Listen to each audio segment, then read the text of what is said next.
Hello again. Welcome back to Missionary Story. This is day 4.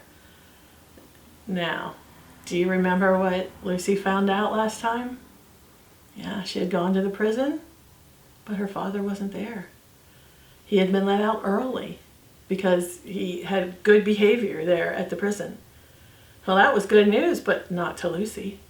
She thought it meant he had been out now for 2 months and he hadn't come to see her at all. She thought that meant he didn't want her in his life after all. Well, Lucy thanked the officer and she walked out of his office and into the hall of the prison, and the first chair she saw, Lucy just slumped down into it and started to cry. Well, there was a kind lady that worked there at the prison. She came up to Lucy and tried to help her, tried to comfort her, and she was asking her questions. And after the lady got the whole story, she said, "Don't worry, dear. I'll call your grandparents and have them come here and pick you up and take you home." "Oh, no," Lucy said. "No, please, you don't have to do that. I have a ticket to ride home on the train. Could you just help me to know the best way to get to the train station?" And so the lady told Lucy the right bus to take this time to get back to the train station. Lucy did that. She was on the train, the long ride back to Eastbury. But she was very surprised when the train pulled into the station and she went to get off. And Gran and Granddad were there waiting for her. Lucy braced herself for a scolding. She thought she was going to be in trouble and she knew she deserved it. But that didn't come. She just got off the train and they welcomed her. She got in the car and they started to drive back home.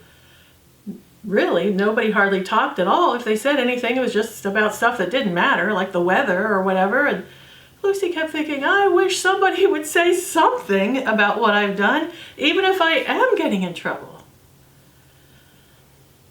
That went on. They arrived home.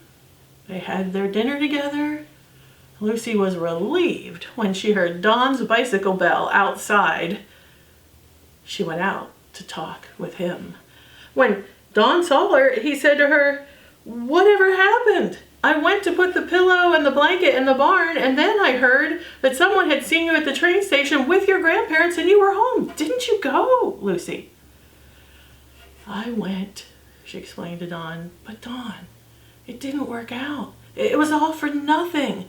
And she told Don how her father had been let out early and he had been out for 2 months now and hadn't even come to see her. "He doesn't want me in his life, Don," she said. Well, Don felt terrible for Lucy, and so he tried to make her feel better. He said, "Well, you don't know, Lucy. Maybe he's been sick, or maybe he's looking for a house, for a place for you guys to live, or I don't know." He didn't know how to help her. But then he had just been there a short while when he said, "Lucy, I'm sorry, but Dad promised to help me with my homework. I've got to get home." And Don jumped on his bike and headed off. Lucy watched him go and she thought, lucky Don, going home to be with his father. Later that night, Lucy was getting ready for bed and Gran came up to say goodnight like she always did. She walked over and she gave Lucy a kiss on the cheek. She looked like she was just going to turn around and go out of the room without saying anything still. But then Gran stopped and she gently said, "Lucy, I'm sorry you thought you couldn't tell us what you were planning. But let's never mind about that now.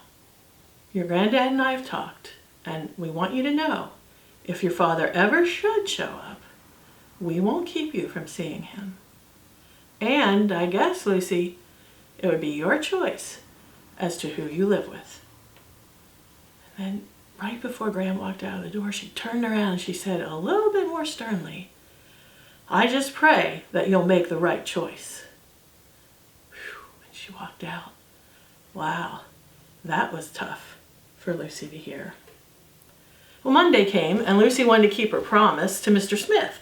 When she had sold him her prize, her gift certificate, she had promised him she'd come back and tell him all the stuff she couldn't tell him before. And so they went, or she went, and they met in the hotel, and they were sitting there in the lobby, and right away he said, "So, you've come to tell me about this big surprise." "Yes," Lucy said, "I promised to tell you, so I will. But things didn't go the way I wanted." And then she told Mr. Smith the whole story. And when she was finished, she was kind of surprised by how upset and confused he seemed, and she was only more confused when he said, "Lucy, tell me this. If you think your father's such a bad man, why did you want to meet him at all?" And then he said, "And on the other hand, if you're happy with your grandparents, which I know you are, why wouldn't you tell them all your plans?" And then the last thing he said was, "Lucy, think about this. Your father was in prison for 9 years. Perhaps he has changed." Lucy left that day more confused than before. And she didn't go straight home. She went out to the woods. She knew she had to think. Now, Gran had often told her that when you have troubles, the best thing to do was to pray. Well, Lucy had tried, and she tried again, but she didn't know how to pray. She thought God was so far away that her words would never make it to him. You see, Lucy had gone to church with her gran and granddad all this time, but she had listened, but not really. And she had never really understood or believed the beautiful story of what God has done for us. She never really understood that God loved her. He made her, and that he loves each one of us, you and me. And she never really understood that God loved us so much that he gave his own son, Jesus, to leave heaven, to come to earth, to become a man, live a perfect life, and then willingly die by being nailed to a cross made out of wood, to take the punishment that he didn't deserve, but that we deserve for our sins. Jesus died, he was buried, he came alive again. And that if we just believe that he did that for us, we can be forgiven and become part of his family, near and dear to him. Well, Lucy didn't get that. She had never come to really love Jesus or know him at all. And so praying didn't seem to help. Days passed again, and the school term was coming to an end. Lucy was happy as she was walking home from school that last Friday. She was looking forward to some summer vacation, but she was very surprised when she got near the house and she saw Mr. Smith sitting on the porch with Granddad and Gran. And as Lucy walked up, she called out, "Hey, Mr. Smith, what are you doing here?" She noticed that when Gran saw her coming, Gran stood up and went into the house. Well, Mr. Smith explained, "Lucy, I've been here visiting with your grandparents. We've been talking for some time now, and they've said that I may speak with you." Well, she wasn't sitting very long with Mr. Smith at all when he said, "Lucy, my name is not Smith. I am John Martin. I am your father." What? Lucy's head was spinning. What? All these months she had known him? All these times she had been looking for her father? Mr. Smith was really her father? He'd been there all the time, and she hadn't known it. And then she sat down on the porch with Granddad and Mr. Smith, her father, and they talked some more, and he explained that he had come to ask if she could go to Spain with him over the summer, have a vacation. And he said, "I've told your grandparents I'll get you back in time for school to start in the fall." Well, Lucy's head was still spinning. She didn't know what to say. And then she thought of what Gran had said just the night before, how she had said that it would be up to Lucy who she wanted to be with. And Lucy knew. And she said, "Yes, I'll go with you." Well, Lucy heard some more of the details. They were going to be going to the south of Spain.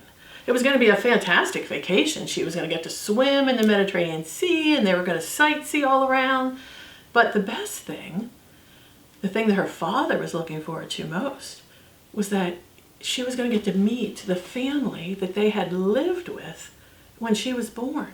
And she was going to get to meet the lady who had been her nanny, who had been like a mother to her after her own mother had died. And she asked her father, "Did this lady know my mother?" "Oh, yes," he said. "They were the best of friends." And then he said, "Lucy, I loved your mother very much. And when she died, I felt like I was lost. I didn't care what happened to me anymore. And I needed money. And so," he explained that he met a man who was selling drugs.